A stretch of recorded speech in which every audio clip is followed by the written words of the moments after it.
Cumprimentamos a todos com a paz de nosso Senhor e Salvador Jesus Cristo. Estamos iniciando mais um EBD da TV. Sou o pastor Henrique, moro atualmente em Americana, São Paulo. Antes morava em Imperatriz, Maranhão. Se você deseja nos convidar para estarmos aí, entre em contato conosco. Meu telefone é o mesmo ainda, DDD do Maranhão, 99, e o telefone 991520454. Meu e-mail, Henrique, LHAS, emendado a henrique.hotmail.com. Telefone da minha esposa, irmã Edna, DDD de Americana, 19, e o telefone 98448-2187. Se você deseja nos ajudar, eu estou já há mais de 5 anos desempregado, então envie qualquer quantia, R$5, R$10, alguma coisa para nos ajudar. Aí você tem a conta aí na Caixa Econômica, tem aí no Bradesco e aqui no Banco Brasil. Aí o Pix está aí, 331-957-816-20.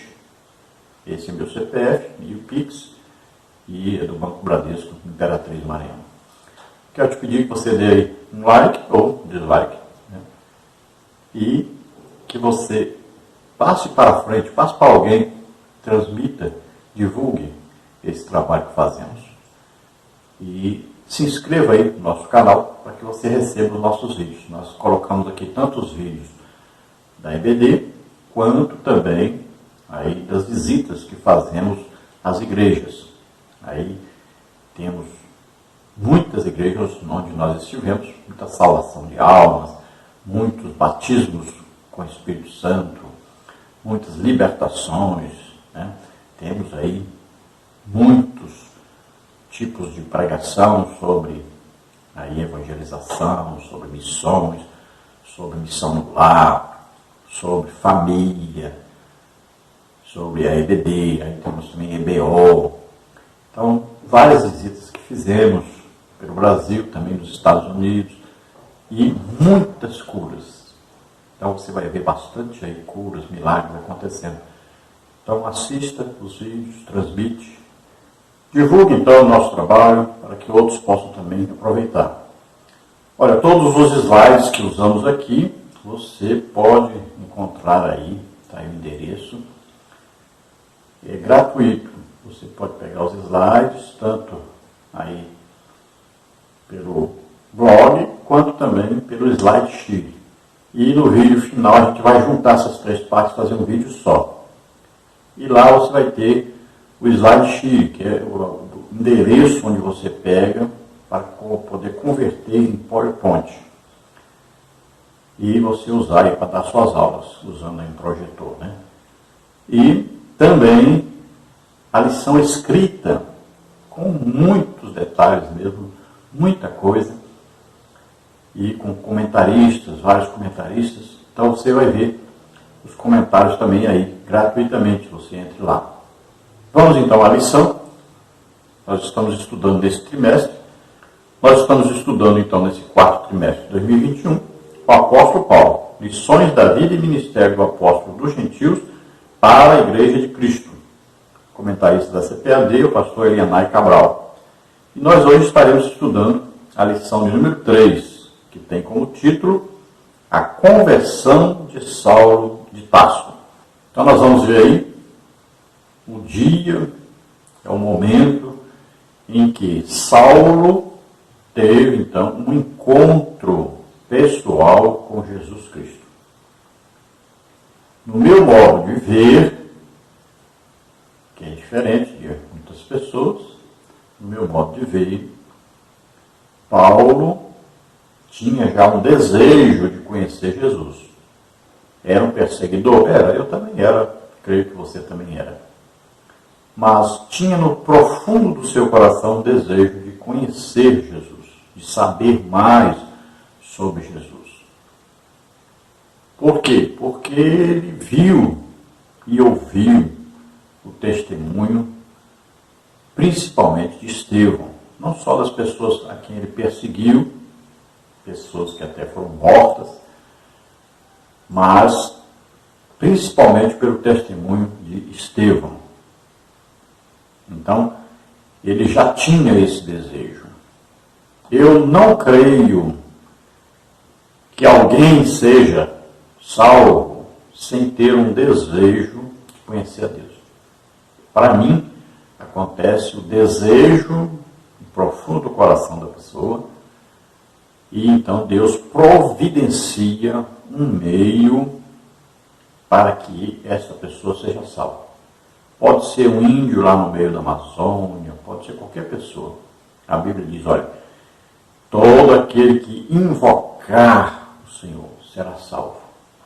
Então, para mim, qualquer pessoa que tiver o desejo de conhecer a Deus, de conhecer a salvação, Deus vai providenciar um meio para que ele ouça o Evangelho e seja salvo. Não creio que Deus salve alguém que não queira ser salvo, que não queira Deus. Então, essa é a minha maneira de pensar. Aí você veja a sua maneira de pensar. Os calvinistas acham que já, antes da fundação do mundo, Deus já escolheu quem ia ser salvo e quem ia para o inferno. Eu não concordo, não faço parte dessa ideia, não concordo com isso. Então, para mim, a pessoa sente o desejo de conhecer Deus e então Deus vai levar a ele a pregação do Evangelho. Então ele vai ouvir a palavra de Deus, ouvir o Evangelho e vai acreditar nisso que ele ouviu e ele então vai ser salvo. Lá em Efésios, capítulo 1, versículo 13 em diante, você acompanha lá, diz: em quem vós estáis, ou seja, em Cristo. Desde quando? Depois que você ouviu a pregação do Evangelho. O Evangelho, que tipo de Evangelho? O Evangelho falava a respeito da salvação. Aí diz, tendo nele crido, ou seja, tendo crido neste Evangelho, tendo crido nisso que você ouviu, a fé vem pelo ouvir pela palavra de Deus.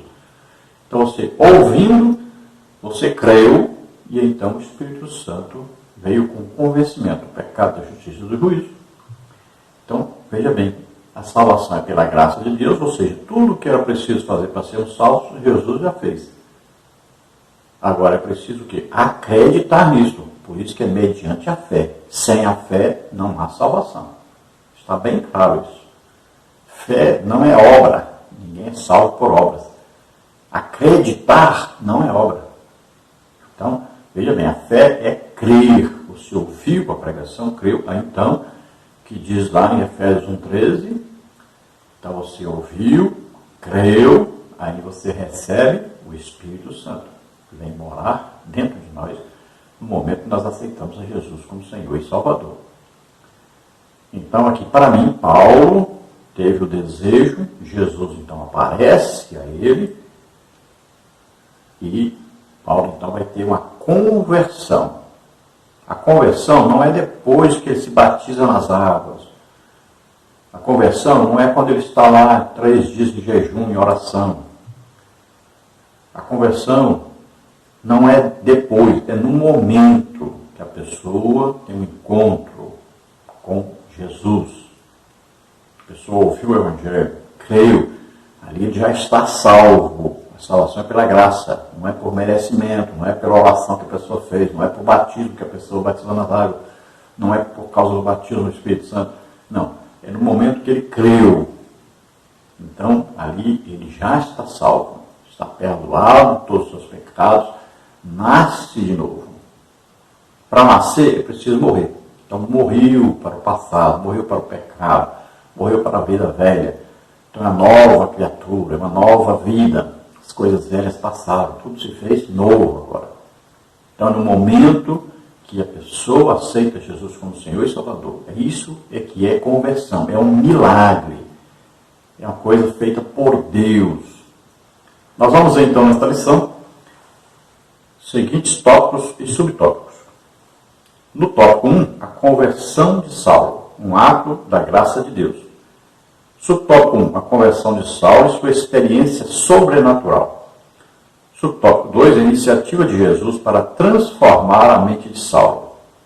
Subtópico 3, a graça salvadora se manifestou a Saulo. No tópico 2, nós temos Saulo e a doutrina bíblica da conversão. Subtópico 1, a conversão começa no arrependimento. Subtópico 2, a conversão de Saulo promoveu uma transformação pessoal. Subtópico 3, a conversão faz parte da doutrina bíblica da salvação.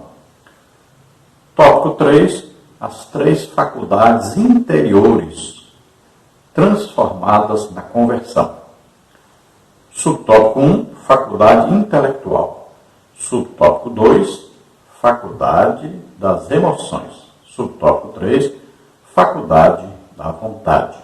Então nós vamos ver mais detalhadamente todos esses assuntos aí durante o estudo desta lição.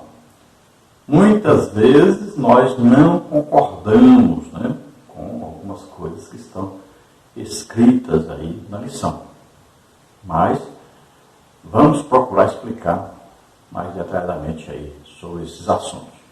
Vamos ver então o textual. O textual da lição está em Atos 9, 3 e 4, que diz assim: E, indo no caminho, aconteceu que, chegando perto de Damasco, subitamente o cercou um resplendor de luz do céu. E, caindo em terra, ouviu uma voz que lhe dizia: Saulo, Saulo, por que me persegues? Então aqui narra o encontro de Jesus com Saulo. Então, Jesus fala com Saulo. Ele aparece e fala com Saulo. Não é essa a primeira vez que vai acontecer isso. Jesus ainda vai aparecer depois para Saulo mais tarde. Mas aqui foi a primeira vez, o primeiro encontro. Então Paulo imediatamente já trata Jesus como Senhor. Ele vê que aquilo ali é de Deus. Está chamando pelo seu nome. Imagine Jesus aparecer e dizer para você o seu nome. Já aconteceu comigo. Então ele fala o nome da gente. E é uma coisa impressionante. Quando você ouve Jesus falar o seu nome, tá uma coisa da gente tremenda. Treme de alto a baixo. É um encontro pessoal com Jesus. Então, veja bem, é uma experiência tremenda. Paulo soube no mesmo instante que ele estava falando com Deus. Ele reconheceu, e Jesus ainda disse: Eu sou Jesus a quem tu persegues. Quando Paulo pergunta quem é, ele diz: Eu sou Jesus a quem você está perseguindo. Então se identificou. Jesus responde às nossas perguntas quando nós fazemos perguntas, quando nós queremos conhecê-lo. Então veja bem, Paulo teve certeza naquele momento. Então, naquele momento, Paulo teve uma legítima conversão. Ele reconheceu que esse Jesus é o mesmo Jesus que Estevão tinha visto. O mesmo Jesus que ele viu tantos cristãos falarem a respeito dele. Ele teve ali naquele momento a sua conversão. Esta é a legítima conversão, é um milagre que acontece. É sobrenatural. Paulo pôde perceber que aquela luz era superior à luz do sol. Ele pôde perceber que aquilo tudo era sobrenatural, vindo realmente de Deus. Quanto a acreditar que Paulo caiu do cavalo, eu acredito assim. Pode ver que Paulo, quando foi preso, né, e foi mandado para Cesareia, veja bem que foi dito para que Paulo fosse colocado no cavalo e fosse conduzido. Então esta é a maneira correta daquele tempo de se viajar. A pessoa principal ali sempre ia montado no cavalo, com cavaleiros ao seu redor, para servir de guarda. Então eu creio que Paulo realmente estava num cavalo, e quando aquela luz brilhou, o cavalo se assustou, né, e Paulo caiu do cavalo, caiu no chão. E ficou todo trêmulo ali, né, vendo aquela visão maravilhosa. Também os seus companheiros, nós cremos que os cavalos se assustaram, cremos que eles também caíram. Agora, Paulo ouviu a voz de Jesus e viu Jesus. Os companheiros não viram Jesus, viram a luz apenas, e escutaram uma voz, mas não compreenderam a voz. Isso resolve, então, dois grandes problemas aí. Um problema é as pessoas falam que estava a cavalo ou a pé. E outro problema é a pessoa ver que em dois lugares diferentes, né? Um fala que não escutaram, outro lugar diz que escutaram. Então, para mim, eles escutaram, mas não entenderam. Veja bem, o dia que Jesus foi batizado nas águas, Deus falou. Quem ouviu? Só Jesus e João Batista. Só João Batista e Jesus, então, puderam compreender que era Deus falando. Então, nós vamos ver que em vários momentos na Bíblia, Deus falou pessoalmente. E em vários momentos, Jesus apareceu pessoalmente. Tanto no Antigo Testamento, quanto no Novo Testamento, nós vamos ver aí a teofania, né, que é a aparição de Jesus Cristo. Então, Paulo aqui viu o próprio Jesus. A verdade prática diz: a verdadeira conversão a Cristo leva em conta o arrependimento, a fé em Jesus, uma completa transformação do pensamento, vontade e ação do homem. Veja bem, tudo isso aconteceu naquele momento. É uma coisa instantânea, né? Acontece na mesma hora. Olha, eu apaguei o último cigarro, bebia cachaça, fumava. Eu apaguei o último cigarro na porta da igreja antes de entrar lá dentro. E lá dentro eu ouvi a palavra de Deus, me entreguei a Deus e nunca mais eu fumei. Isso é o quê? É uma conversão. Cheguei em casa, quebrei os discos de rock, quebrei as imagens. Isto é conversão. Naquele momento eu fui transformado, eu nasci de novo. Então é uma nova criatura. Naquele momento existe o arrependimento, existe mudança total de vida, de maneira de falar, de agir. Tudo é mudado naquele momento, naquele instante. Não é depois. Depois é uma vida cristã. Então, olha só. É no momento. Então, naquele momento o quê? Você está salvo. Você é santo. Depois é que vai ter um processo de santificação. Mas naquele momento, a pessoa é completamente santo, salvo, filho de Deus. Então, é neste momento. Não é depois. Então, neste momento, acontece arrependimento, acontece aí a fé, acontece a transformação de pensamento, de intenção, de vontade. Mas nesse momento, é instantâneo, mudou tudo.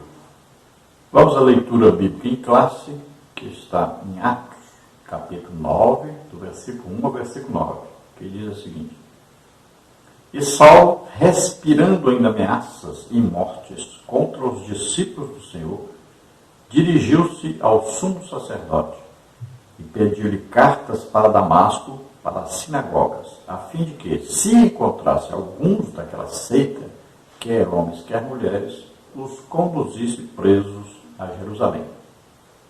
E indo no caminho, aconteceu que, chegando perto de Damasco, subitamente o cercou um resplendor de luz do céu. E caindo em terra, ouviu uma voz que lhe dizia: Saulo, Saulo, por que me persegues? E ele disse: Quem és, Senhor? E disse o Senhor: Eu sou Jesus a quem tu persegues.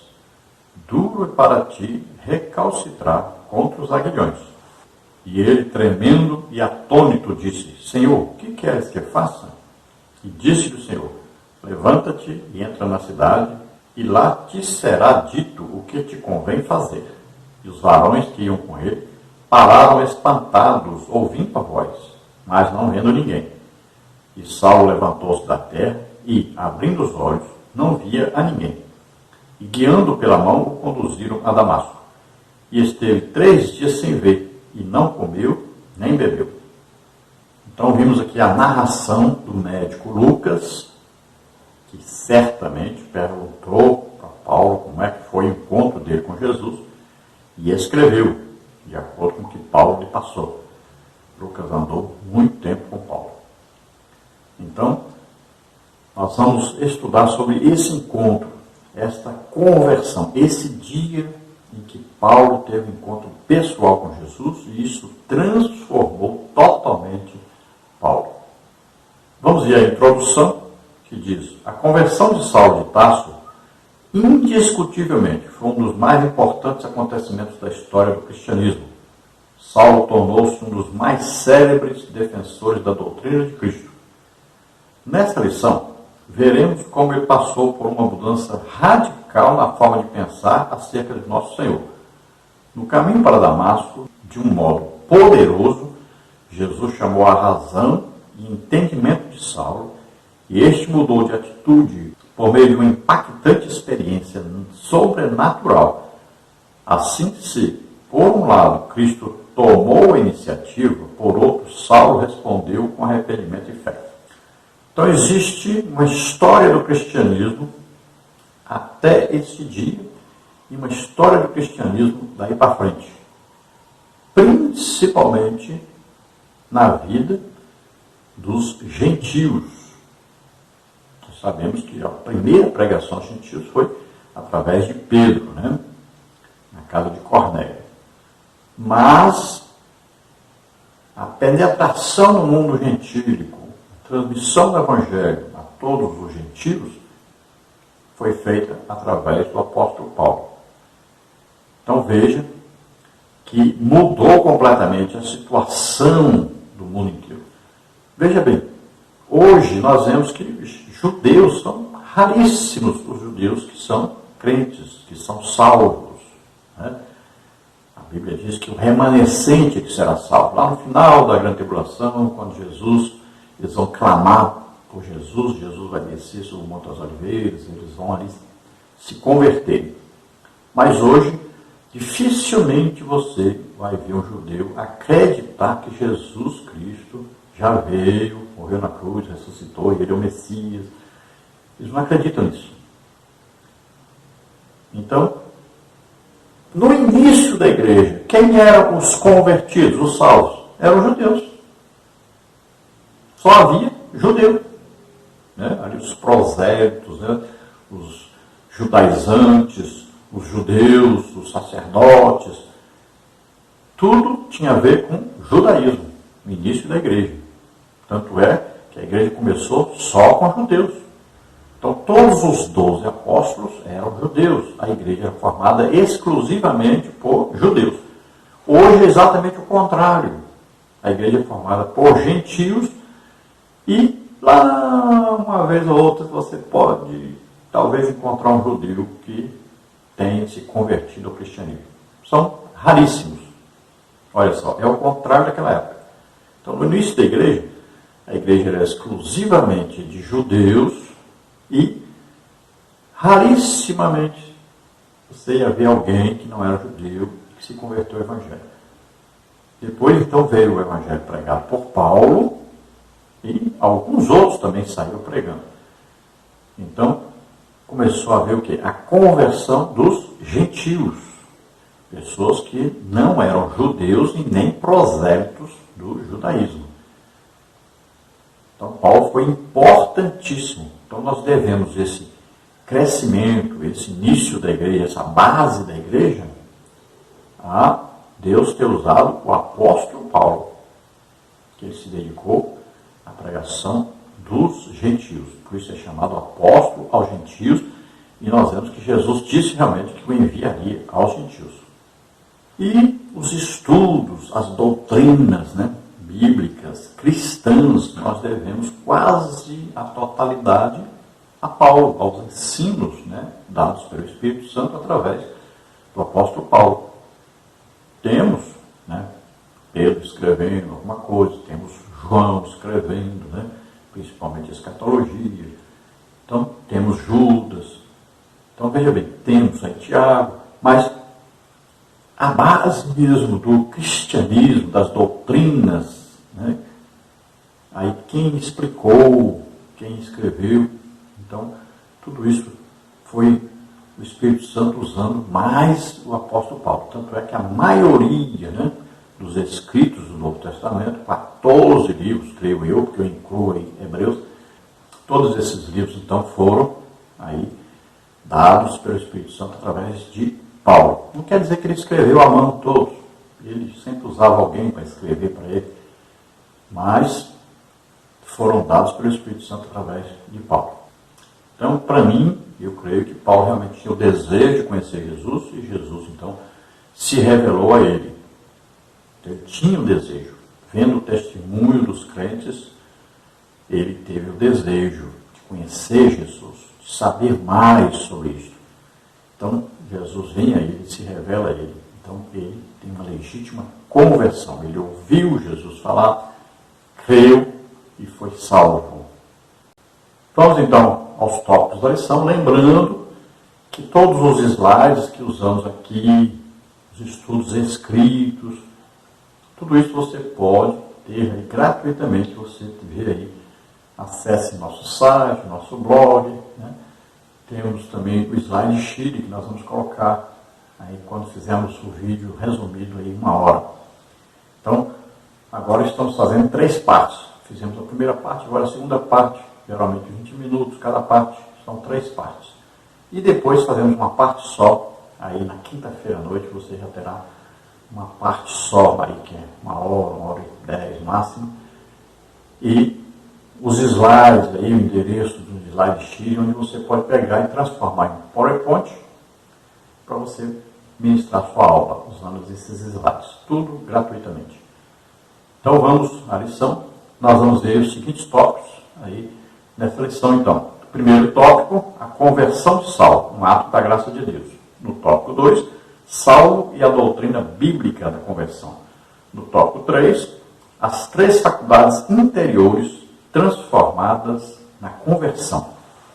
Nós vamos ver já, então, no tópico 1, a conversão de Saulo, um ato da graça de Deus. O subtópico 1, a conversão de Saulo e sua experiência sobrenatural.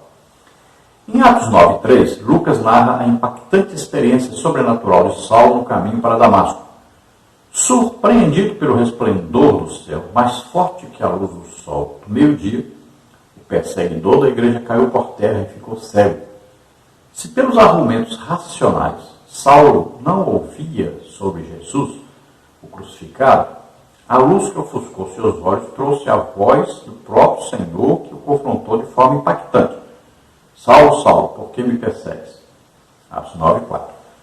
Com sua ida para Damasco, o perseguidor tinha a intenção de acabar de vez com os seguidores de Jesus, mas foi surpreendido por uma experiência sobrenatural pela qual nunca havia passado.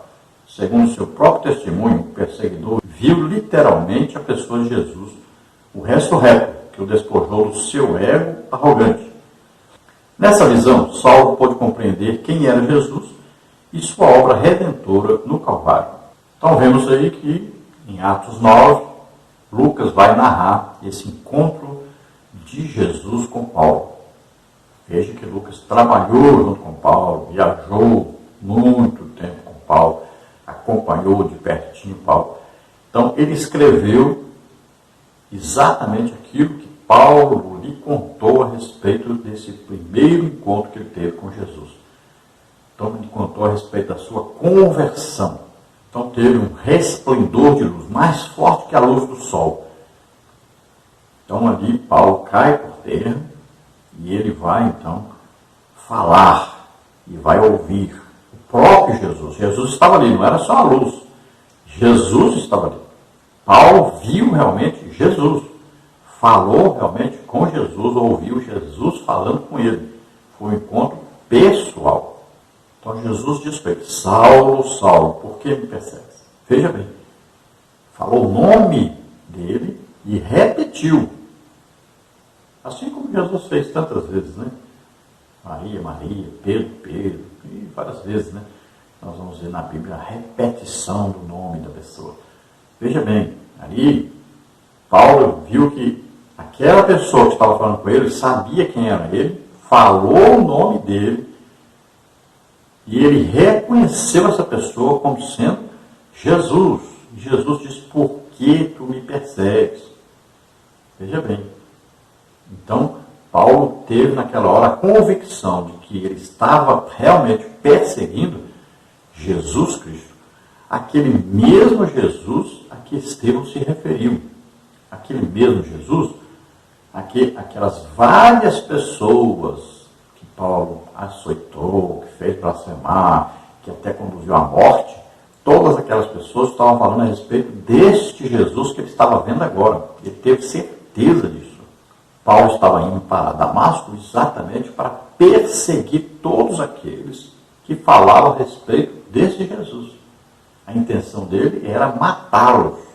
Não era só prendê-los, ele faria isso, mas levaria-os para Jerusalém, onde eles seriam julgados e condenados à morte.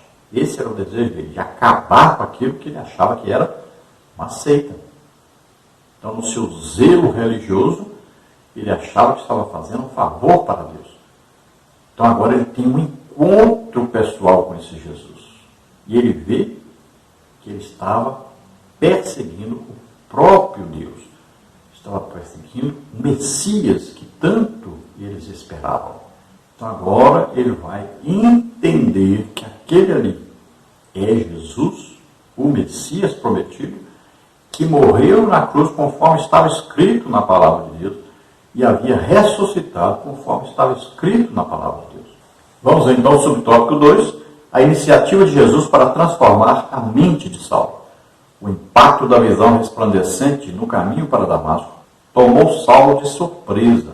Sob o efeito do sucesso em Jerusalém contra os seguidores de Jesus, imbuído de uma coragem irracional e bem relacionado com a casta sacerdotal, Saulo havia pedido carta branca das autoridades religiosas de Jerusalém para perseguir os seguidores de Jesus, com o mesmo rigor em Damasco. Entretanto, dada a dureza do coração de Saulo, o Senhor tomou a iniciativa de sacudir a sua estrutura física, psicológica e espiritual, agindo pessoalmente na sua direção. Então, Saulo nunca imaginaria que um dia tivesse um encontro pessoal com aquele a quem ele perseguia. Na verdade, ele perseguia os seguidores deste Jesus. Mas ele jamais imaginou em ter um encontro com esse Jesus. Para ele, Jesus foi um profeta, um pregador, um falso profeta, na verdade, que havia sido crucificado, morreu, foi sepultado. O resto aí era tudo mentira. Então, para ele era uma seita. Como é que ele vai se encontrar com uma pessoa que já morreu? Então, para ele foi uma grande surpresa. Ele ficou tonto mesmo, admirado, ficou mesmo estupefato, ficou assim que a vontade que dava é o quê? Morrer. Nessa hora o que dá vontade? De furar um buraco no chão e entrar lá dentro, tampar, ficar quietinho, com medo de morrer. Dá um medo terrível. Imagine você de repente perceber que estava querendo matar aquele que está na sua frente.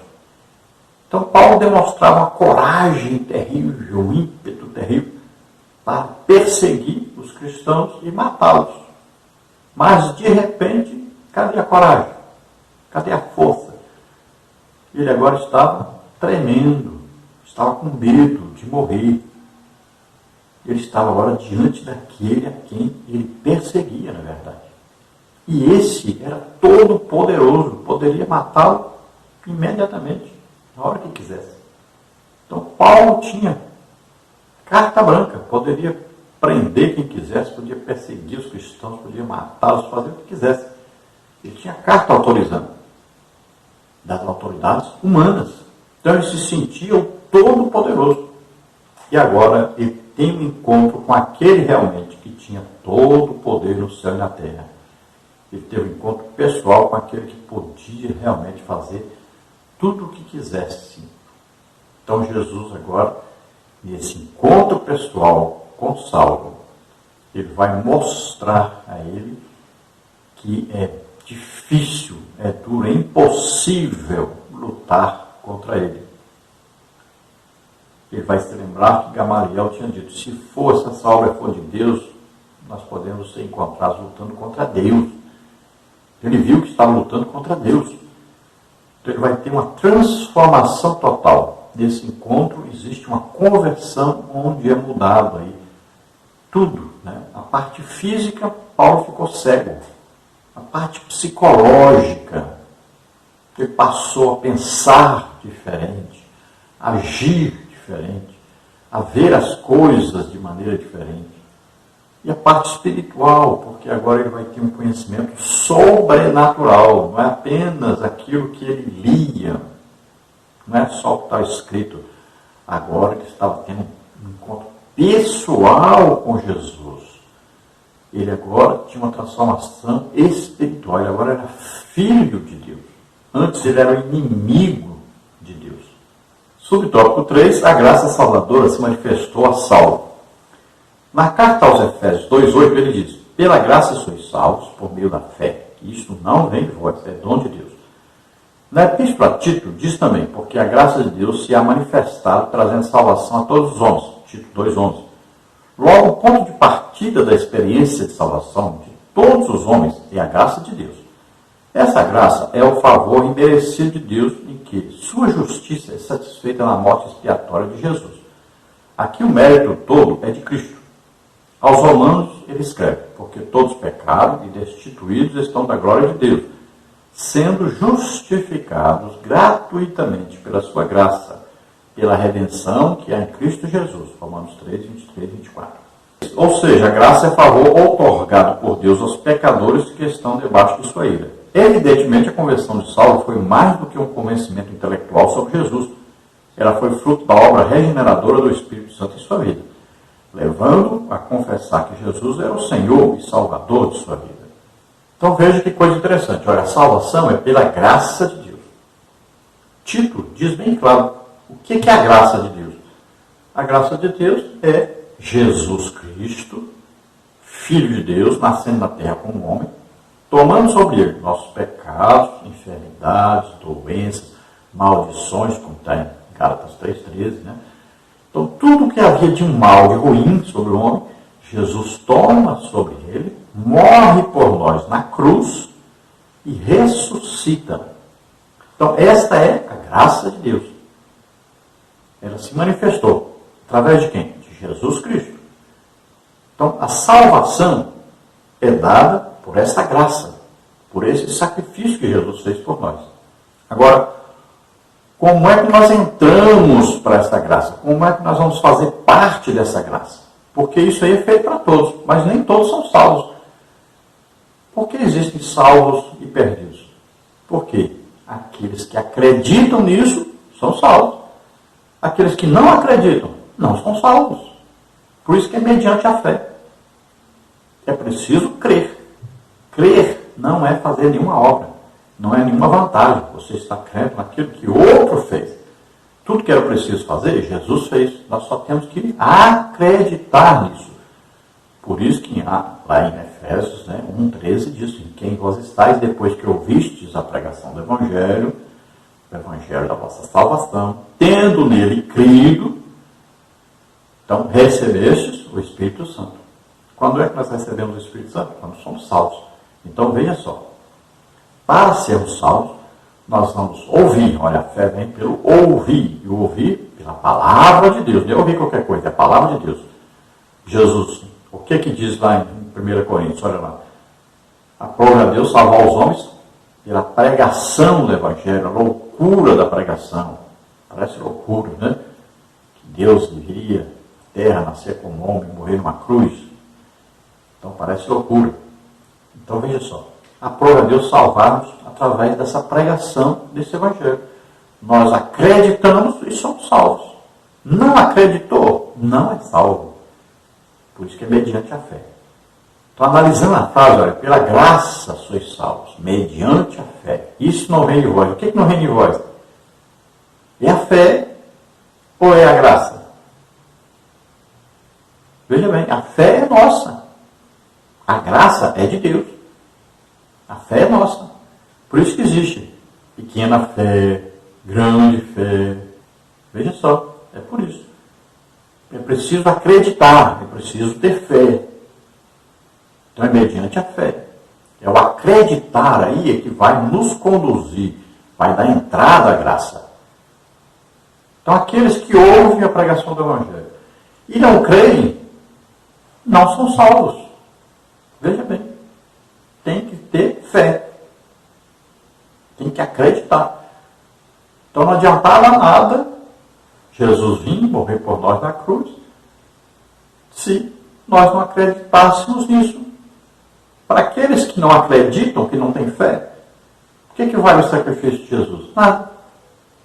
Porque ele não aproveitou isso na sua vida. Ele não recebeu a salvação, ele não acreditou. Então é importante esta fé. Lembre-se disso. Cuidado com as falsas pregações, os falsos ensinos que tem por aí. Se você não crê na pregação, não pode ser salvo. Por que as pessoas não são curadas? Não tem fé. Por que as pessoas não é batizadas do Espírito Santo? Não tem fé. Por que as pessoas não é salvas? Porque não tem fé. Então é preciso acreditar. Se você não crer, não tem como ser salvo. Então é preciso fé. Então é mediante a fé. A graça, olha bem, Deus fez tudo através de Jesus. E essa é a graça de Deus. Então a salvação foi conquistada na cruz para todos. Agora, quem é salvo? Aquele que crê nisso. Ouviu a pregação? Creu. Aí recebeu o Espírito Santo, recebeu a salvação. Não existe mérito em crer. Não existe obra no crer. Você está acreditando uma coisa que Jesus fez. Foi ele que fez, ele que executou tudo. Depende dele. Você só precisa acreditar naquilo que ele já fez. Olha lá, pelo que Abraão foi justificado? Pela sua fé. Bem simples a palavra de Deus, não é? Olha bem, sempre a justificação é pela fé. Os antigos, eles aceitaram Jesus, viram Jesus, ouviram a pregação do Evangelho? Não. São justificados através de quê? Da fé. E nós? E nós somos justificados através de quê? Da fé. Toda a justificação do ser humano é através da fé. Lá no Antigo Testamento, fé no futuro. Que ia acontecer? Ainda viria o Messias. Eles acreditavam no futuro. Foram justificados. No Novo Testamento, nós somos justificados pela fé em quê? No passado. Na fé em que Jesus já veio, morreu por nós na cruz, ressuscitou. Olha só. É uma fé no fato acontecido no passado. Então, veja bem, a graça é dada gratuitamente. Não nos custou nada. Não foi preciso fazer nada para que Jesus viesse e morresse por mim na cruz e ressuscitasse. Pelo contrário, eu só fiz coisa má, ruim. Eu não merecia. Por isso que é um favor imerecido a graça. Não é por quem merece. Então ele nos amou primeiro. Ele amou os pecadores. Ele veio morrer por pecadores. Então isso é graça. Agora eu preciso crer nisso. Senão, não consigo, não tem como ser salvo. Então, Paulo ouviu o testemunho dos cristãos, principalmente de Estevão, teve um desejo de conhecer esse Jesus, teve um desejo de saber se realmente aquele Jesus era verdade que ele havia morrido e ressuscitado. Ele ficou com isso na cabeça, no coração. E aí o que acontece? Jesus se revela a ele imediatamente. Ele reconhece Jesus como o Salvador, como Senhor. Tanto é que ele já chama Jesus de Senhor imediatamente. Ele sabe que aquele ali é o Jesus que ele está perseguindo, é o Jesus de Estevão, é o Jesus de todos os cristãos que ele conduziu à morte. Então, neste momento, ele é salvo, ele recebe o Espírito Santo. Aí depois é que ele vai ser batizado nas águas, depois que ele é batizado com o Espírito Santo. Depois. Mas neste momento, existe ali a conversão, ele já é salvo, ele já recebe o Espírito Santo imediatamente, naquele momento que ele reconhece ele Jesus como seu Salvador, como seu Senhor. No tópico 2, nós temos aí salvo e a doutrina bíblica da conversão. Subtópico 1, a conversão começa no arrependimento. A palavra arrepender-se no grego bíblico é metanoeo, que significa pensar de maneira diferente, sentir remorso. Uma disposição interior para mudar. No Novo Testamento, arrepender-se traz a ideia de tristeza pelos próprios pecados, acompanhada de um desejo de corrigir o rumo. É a mudança na mente que induz a correção de caráter e de conduta moral, Atos 3,19. É a contrição do coração, o desejo de mudar de atitude quanto ao comportamento da vida cotidiana, Lucas 15:10. Isso é obra do Espírito Santo, João 16:7-8. Portanto, a conversão é uma parte do processo de salvação do pecador. Ela assinala o início do despojamento do velho homem, Efésios 4:22, e aponta para o revestimento do novo homem, Efésios 4:24. Então veja, quando você ouve o Evangelho, a palavra de Deus, e você crer nisso, você abre o coração para Deus nesse momento, o que acontece? O Espírito Santo vem convencer do pecado, da justiça e do juízo. Quando você é convencido, então, que você é um pecador, o que vai provocar? O desejo de se arrepender, de mudar de atitude. Então você tem um desejo de mudança radical. Você tem um desejo de agradar agora a Deus. Então você enxerga realmente a sua situação diante de Deus. Você se enxerga pecador, merecedor do castigo, da condenação. Então você agora se arrepende. E isso é que vai trazer, então, o quê? A conversão. É preciso haver arrependimento. Aí, quando você se arrepende, você imediatamente vai fazer o quê? Pedir perdão. O seu desejo agora é conseguir o perdão. Olha aí, a salvação é isso. Você vai, de repente, perceber que aquilo pelo qual você tinha que pagar, Jesus pagou em seu lugar. Então, em reconhecer em Jesus aquele que levou meus pecados, minhas doenças, enfermidades, maldições, levou sobre ele. Então, ele tomou aquilo que era meu, aquilo que eu merecia, o castigo. Eu tinha que morrer na cruz. Eu tinha que ser condenado, mas Jesus levou em meu lugar. Ele levou aquilo que eu merecia, o meu castigo, ele levou sobre ele. Minha maldição, meu juízo de Deus sobre mim, ele levou sobre ele. Isso é a conversão. Isso tudo acontece instantaneamente, rapidamente. É um milagre de Deus. Não é uma coisa que vai acontecer. Acontece no mesmo instante ali da sua conversão. No instante que você aceita Jesus como Senhor e Salvador. Não é depois. Não é um processo depois. É imediato. É instantâneo. No subtópico 2 nós temos aí a conversão de Saulo promover uma transformação pessoal.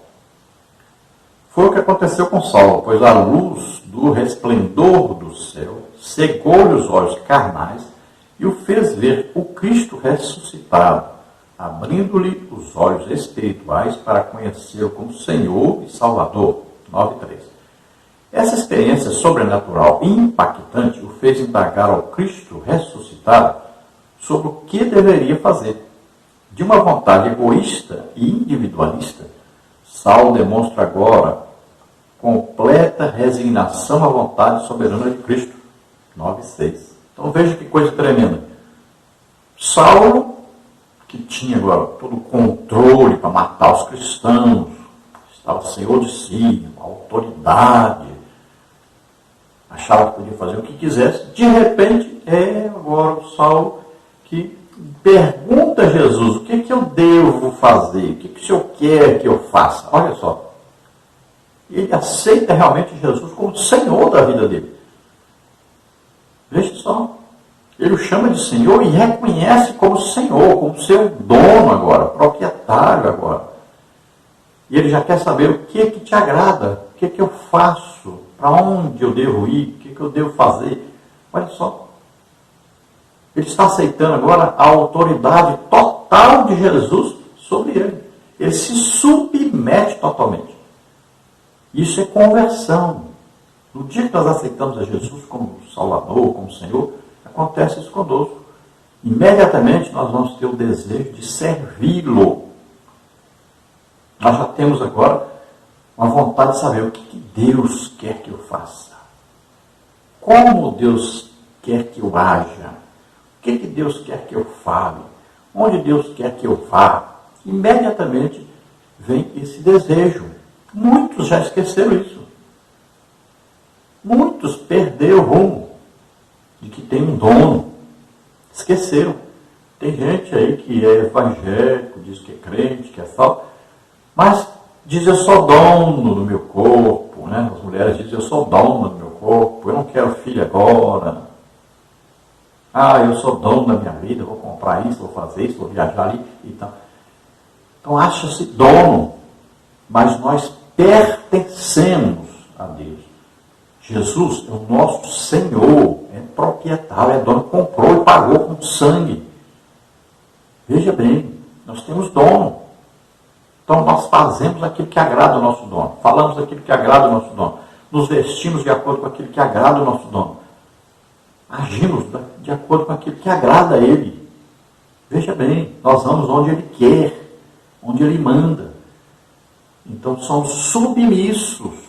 Toda a nossa vida devemos nos lembrar disso.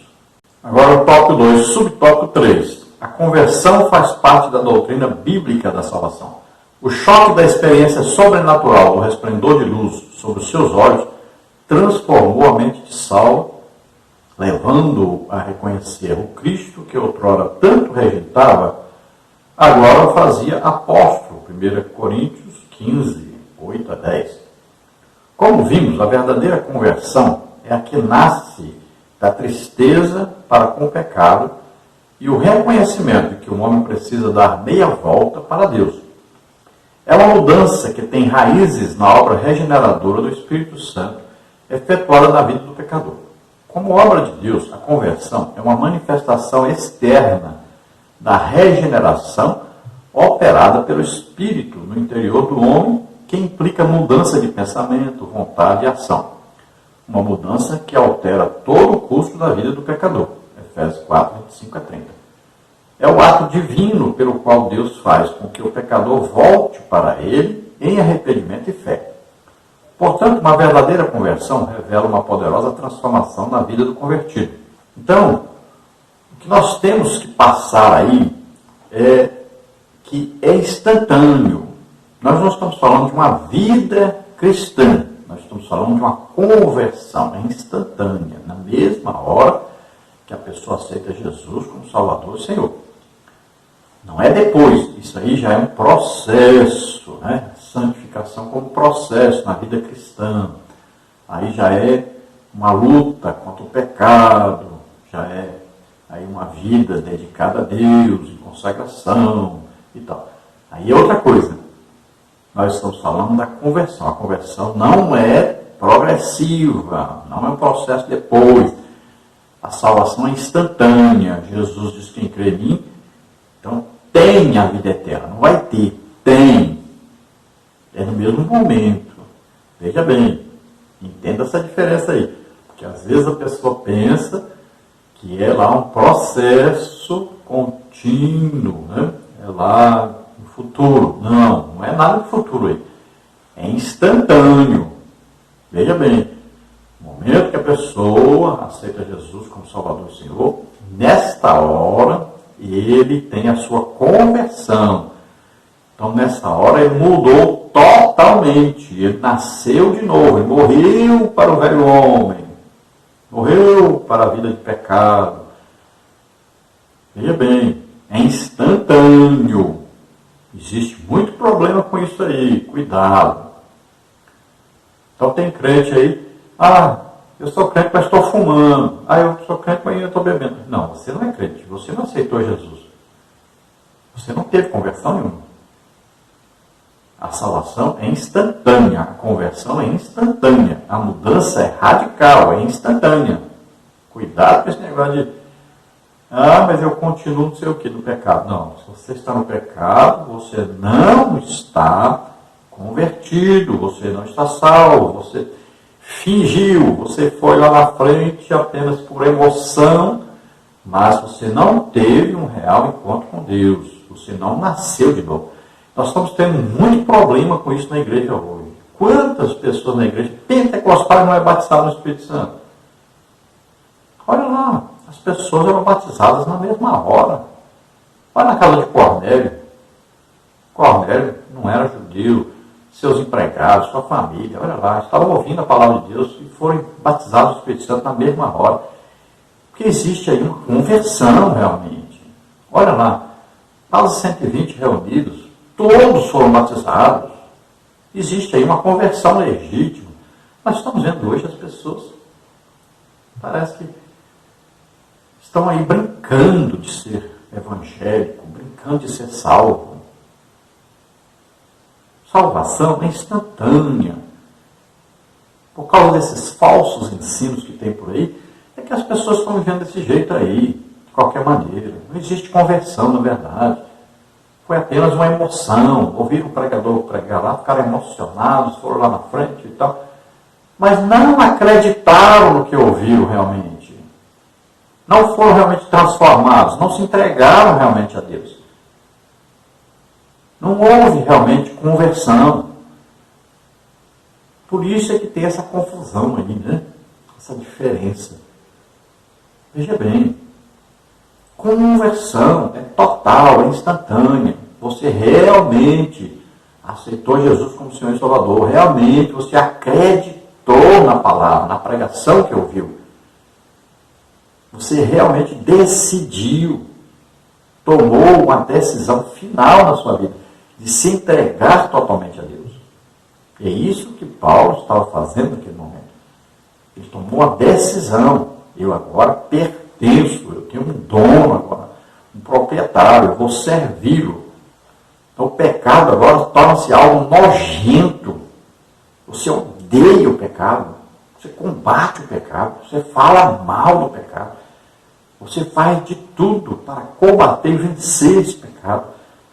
E não é só em você, mas também nos outros. Você quer que o pecado seja banido. Então veja só. É uma mudança radical, total. Quem roubava, não rouba mais. Quem fumava, não fuma mais. Quem bebia, não bebe mais, bebida alcoólica. Quem estava nas drogas, não está mais. Quem batia na esposa, não bate mais. Quem xingava, não xinga mais. Veja bem, é uma mudança total. Agora é o Espírito Santo que mora dentro dessa pessoa. E ele faz tudo para agradar agora a Deus. É uma amizade íntima com Jesus. Então existe a conversão daquele que nunca foi crente. E existe a conversão daquele que parecia ser crente, mas não era. Então ele vai voltar ao princípio, né? Vai crer na palavra de Deus, vai entregar realmente sua vida a Deus. Então são dois tipos aí de conversão. Então, conversão como Paulo, ali foi instantânea. Agora existem aqueles que também se converteram um dia, mas com o passar do tempo se desviaram, se afastaram. Então eles precisam retornar. Aí também é uma conversão. Agora aí é um retorno ao início. Vamos começar tudo de novo. Já quanto a Paulo, quando cada um de nós aceitou Jesus como Senhor e Salvador, então ali é o início da fé. É uma conversão instantânea naquele mesmo momento. Não é um retorno à fé. Não é um retorno à salvação. Então a conversão, olha, Jesus falou claramente o que é conversão. Veja aí através de Lucas, que escreveu Atos dos Apóstolos, capítulo 26, versículo 8. Olha o que está escrito aí. Para lhes abrires os olhos e das trevas os converteres à luz e do poder de Satanás a Deus, a fim de que recebam a remissão dos pecados e sorte entre os santificados pela fé em mim. Olha aí, a pessoa ouve a pregação do Evangelho. Essa é a função de Paulo, levar o Evangelho. A pessoa, quando ouvir este Evangelho, ele vai mudar. Olha, ele antes vivia em trevas, agora ele vai viver em luz. Ele antes vivia debaixo do poder de Satanás. Ele agora vai viver debaixo do poder de Deus. Olha a conversão. Então, ele estava seguindo um rumo. Né? Olha lá, em Deuteronômio diz, escolhe. Né? Aqui está dois caminhos. O caminho do mal, caminho da condenação, caminho das trevas, do poder de Satanás. E aqui está o caminho da vida, o caminho de Deus, o caminho da salvação, do perdão de pecados, vida nova com Deus, vida eterna com Deus. Então você escolhe, Deus diz, escolhe o caminho da vida, escolhe esse caminho aqui, que é o caminho certo. Então Deus vai dar a direção. Então conversão é essa mudança, você estava indo para o inferno. Você estava debaixo do poder de Satanás, você estava vivendo em trevas. Olha aí, agora você mudou completamente, agora caminho da luz, caminho de Deus, debaixo do poder de Deus, da orientação do Espírito Santo, é completamente diferente. Então você mudou de rumo completamente. Isso acontece no ato da sua conversão. Agora, aquele que estava no caminho, mas se perdeu e foi para o caminho errado, então ele precisa retornar também, é uma conversão. Mas aí é uma conversão daquele que já conheceu a verdade, conheceu o caminho certo, e vai voltar para esse caminho. Também é uma conversão. Mas não a conversão de Saulo. Então, a primeira vez, ele aceitou Jesus como Senhor e Salvador e nunca mais deixou. Isso é uma conversão legítima. No tópico 3, nós temos aí as 3 faculdades interiores transformadas na conversão. Subtópico 1, faculdade intelectual. Nesse campo da alma, o homem muda o seu modo de pensar e reconhece sua condição de pecador. A Bíblia chama isso de conhecimento do pecado, conforme Romanos 3,20. Por isso, nenhuma carne será justificada diante dele, de Deus, pelas obras da lei, porque pela lei vem o conhecimento do pecado. Para que é a lei? A lei veio para mostrar, revelar o pecado. Então a lei te mostra, você está errado, você está condenado, porque você quebrou essa lei. A lei veio para isso. Então ela serviu de aio, ou seja, serviu aí para guardar a pessoa de pecar contra Deus. Mas a pessoa peca, toda pessoa peca. Então a pessoa está condenada. Aí isso vai servir de ponte para conduzir a Jesus, porque você reconheceu que está em pecado? Reconheceu que merece a condenação? Então procura o quê? O Salvador. Procura alguém que pode livrar você desse pecado. Então você procura quem? Jesus. Encontre Jesus que pegou esse pecado sobre ele. Então a lei é para isso. A lei conduz o homem a Deus. Era para todos os judeus se reconhecerem pecadores e dizerem, nós não conseguimos cumprir a lei. Nós merecemos o castigo. Deus, misericórdia. Deus, envia o Messias que vai dar a vida por nós. É isso que eles deviam fazer. Mas não, eles continuaram dizendo, nós seguimos, nós guardamos, olha aqui a lei e tal, nós vamos fazer aqui uma lei, aqui um livro, no Talmud, que vai nos conduzir aqui a cumprir a lei, e nós vamos conseguir ser justificados, porque nós vamos cumprir isso aqui. Não adianta, nunca cumpriram, nunca vão cumprir. A lei não salva, ela condena.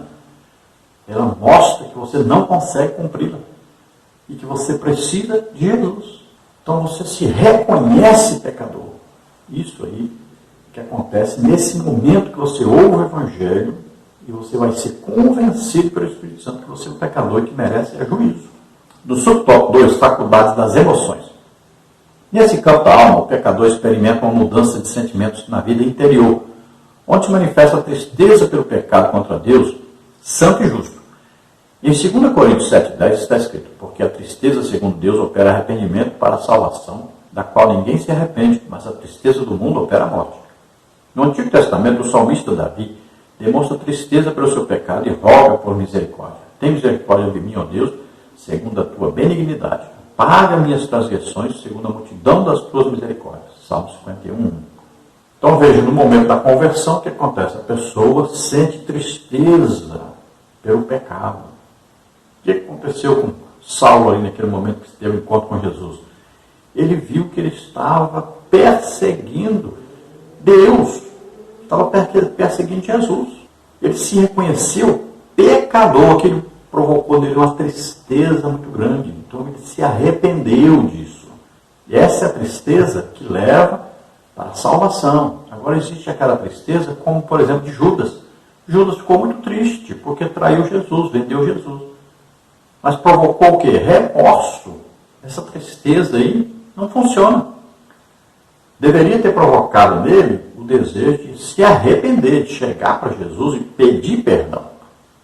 Mas, pelo contrário, produziu apenas remorso, uma tristeza que levou à condenação dele, e não à salvação. Olha, Pedro traiu Jesus, mas ele ficou triste por isso. Mas ele não sentiu, foi remorso, ele sentiu tristeza, ele sentiu, foi arrependimento. Ele se viu excluído, teve o desejo de reconquistar a sua posição de homem de Deus, desejo de ter um encontro novamente com Jesus, de pedir perdão. Jesus o conduziu a esse perdão, o fez confessar 3 vezes, porque ele havia negado Jesus 3 vezes. Então houve uma restauração. Olha aí, uma conversão de Pedro, um retorno de Pedro à posição que ele ocupava antes, de amigo pessoal de Jesus. Já no caso de Judas, olha, foi ao contrário. Não houve conversão, não houve arrependimento, houve apenas um remorso, uma tristeza por haver feito uma coisa errada. Ele sabia que fez errado, mas ele não teve um arrependimento, ele não foi a Deus pedir perdão, reconciliar.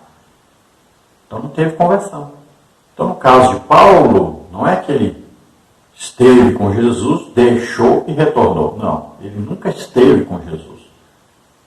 Então agora ele tem uma conversão legítima, ele se arrepende de haver perseguido Jesus, os seguidores de Jesus, se arrepende de seus pecados, ele faz uma autoanálise. Isso é coisa instantânea, rapidíssima. A pessoa se vê como pecador. E imediatamente se arrepende, pede perdão. Ele tem um desejo de consertar isso. Né? E sabe que não consegue com seus méritos próprios. Então ele vê em Jesus aquele que pode salvá-lo, que pode levar isso que ele fez sobre ele. Isso é conversão. No subtópico 3 nós temos aí faculdade da vontade. Se o homem está convencido em seu intelecto e sentimento a respeito do seu pecado, resta-lhe agora exercer a sua vontade. O pecador agora pode pensar, desejar e fazer o que deve ser feito para a glória de Deus. Filipenses 4, 8 e 9. Como imagem de Deus, o homem foi dotado com a faculdade de escolher livremente. Entretanto, e infelizmente, o pecado fez a separação entre a vontade do homem e a vontade de Deus. Por isso o Espírito Santo atua para convencer o homem do pecado, da justiça e do juízo. João 16, 8. Para então torná-lo unir sua vontade com a de Deus. Há uma teoria que afirma que o homem perdeu completamente o livre-arbítrio por ocasião do pecado. Refutamos esta ideia. Com o auxílio da graça divina e ajudado pelo Espírito Santo, o homem pode escolher, decidir e mudar de vida. Então nós vamos ver aí, por exemplo, o calvinismo que diz que o homem perdeu o livre-arbítrio, que ele não pode escolher. Mas veja bem, quando o homem pecou, o que Deus disse? Agora o homem é como um de nós, sabendo a diferença entre o bem e o mal. Veja bem, o homem sabe exatamente o que é bom e o que é ruim, o que é bem e o que é mal, o que agrada a Deus e o que não agrada. Todo ser humano sabe disso, já tem isso dentro dele. Qualquer ser humano. Veja bem, Cornélio é uma pessoa excelente, muito boa, não era salvo. Veja só. Esse é um excelente exemplo. Pessoa excelente, não era salvo. Precisou ouvir a pregação do Evangelho através de Pedro para que ele fosse salvo. Olha só. Existem pessoas boas? Sim. Talvez a sua mãe para você seja uma pessoa ruim. Para mim, a minha mãe é uma pessoa excelente, muito boa. Sempre tem a intenção de ajudar as pessoas, né? Sempre fazendo coisas boas. Ela vai nos velórios, ajudar ali, dar esmola. Então a gente vê uma pessoa boa, só que ainda não é salva, porque obra não conquista a salvação. Então as pessoas podem ser boas sim, mesmo sem ser salvas. Agora, apesar de ser pessoa boa, sempre existe o quê? O pecado. E essa pessoa precisa se arrepender desses pecados. Então, quando ela tiver um encontro com Deus, o que acontece? Ela se vê pecadora. Então, tem um arrependimento, um desejo de receber o perdão de Deus, a misericórdia de Deus. Então, isso conduz à salvação. Todo ser humano tem o livre-arbítrio. Ele pode escolher entre o bem e o mal, entre se entregar a Deus ou não. A graça pode ser resistida? Claro. O calvinismo é que ensina que graça é irresistível. Jesus disse: "Ô Jerusalém, Jerusalém, quantas vezes eu quis ajuntar vocês como a galinha ajunta os pintinhos debaixo da sua asa, e vocês não quiseram." Olha aí a graça de Deus sobre Israel, eles não quiseram. Isso é tão claro na Bíblia. As pessoas não enxergam o que não querem enxergar. Então, é oferecido. Por quê? Uma pregação, muitas pessoas se convertem e outras não se convertem. Porque elas não querem. Elas escolheram. Jesus disse que as pessoas não vêm a Ele porque amam mais as trevas do que a luz. Amam mais o pecado do que Deus. Escolheram. A pessoa escolhe. Escolher hoje a quem se vai, se aos deuses dos nossos pais ou ao Deus verdadeiro. Josué diante do povo. Escolhe aí. Bênção, maldição. Está aí diante de vocês. Escolhe. O que vocês querem? Veja bem, gente. Livre-arbítrio existe, é para todos. Você que escolhe. Deus não escolheu já quem vai ser salvo, quem vai ser perdido. Apenas Ele conhece o futuro e sabe lá no futuro quem o aceitou. Quem ouviu a pregação e creu, ele sabe. Não quer dizer que ele já escolheu a pessoa. Esse aqui vai ser salvo, esse aqui vai ser perdido. Não. A pessoa ouve a palavra de Deus e ele decide, quero ou não. Se ele diz quero, se ele abre o coração, o Espírito Santo vem, convence do pecado, da justiça e do juízo. E ele vai ser salvo nesse momento. Mas a pessoa diz não quero, pronto. Fechou o coração, pronto. O Espírito Santo não vai forçá-lo, Deus não vai forçá-lo a ser salvo. Conclusão. A conversão de Saulo foi provocada pelo impacto do resplendor de luz que ofuscou a sua visão e obrigou a reconhecer que não podia mais lutar contra Cristo. A conversão é, portanto, uma aula divina em que o homem responde com arrependimento e fé.